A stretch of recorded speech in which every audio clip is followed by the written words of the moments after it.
Hello, I'm Wes Lewison, middle market business broker. We sell businesses.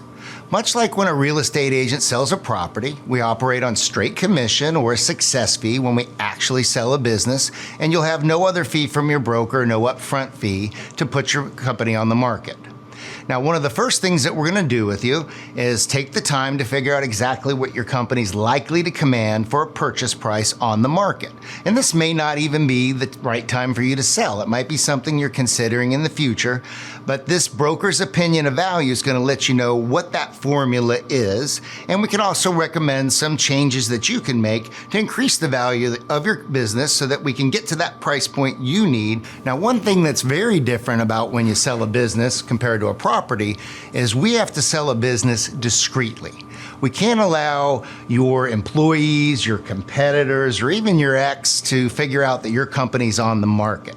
So it's important that when we're advertising the company, discreet is important. They're going to have to sign a non-disclosure confidentiality agreement with us before they could even find out what the name of the business is. So everything's going to be done very safely. If we were to say fail to find you a buyer, no one should be the wiser that your business was even on the market. Now let's say you actually are ready to go to market. What we're going to do is we're going to build a confidential information memorandum, or the CIM, and what that's going to do is describe your company and answer those 150 questions that most buyers are going to ask. So we're going to be prepared to tell the story of your company and show you in your best light.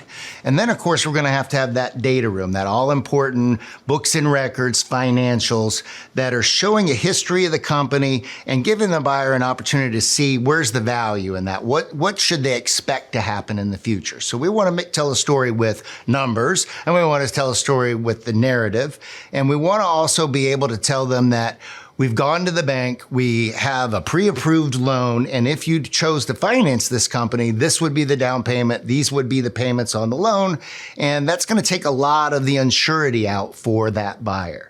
So it's important that when you go to market, you're very well prepared, and that's a process that typically takes 2 or 3 weeks depending upon the size of the company and how well your books and records are already in place.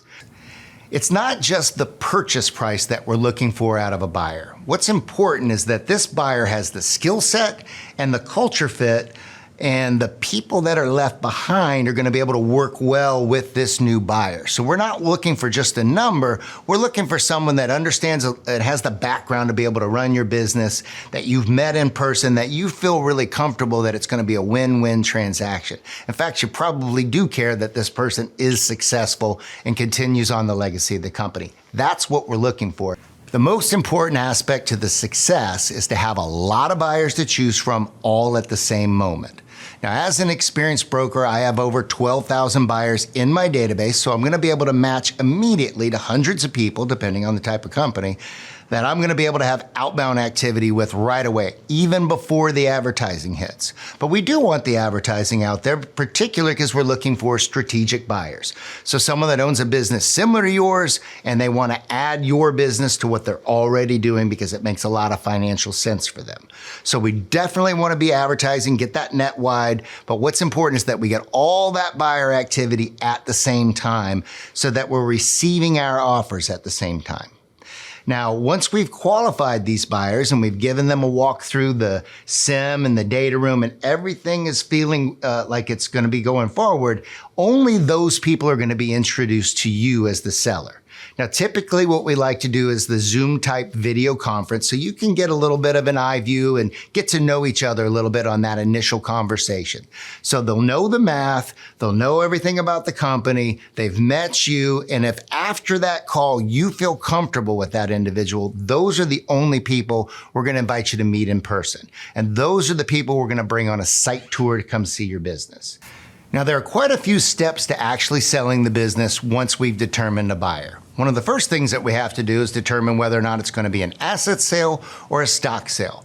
An asset sale is the most typical, and that's when someone buys all the assets of the company, all the equipment, the employees, the name, the artwork, everything except for the corporate entity itself.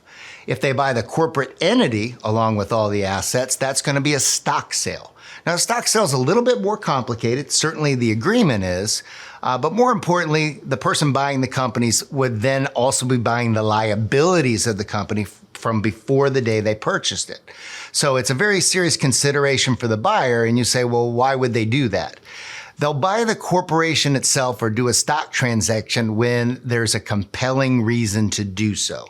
So if there's government contracts, if there's unions, if there are things that are so complicated that if you do an asset sale, it's not worth it, that complication, and therefore they're choosing to go with a stock transaction.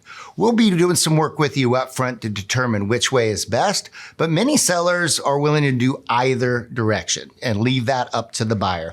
We will be prepared on our side to handle the transaction all the way through to finish, regardless of whether it's an asset sale or a stock sale. So if you're curious what your company could sell for now, or maybe making a plan to get more for it in the future, or you're actually ready to go to market, I look forward to learning a lot more about you and your business. And when the time is right, I'm Wes Lewison. I'm the business broker you can count on.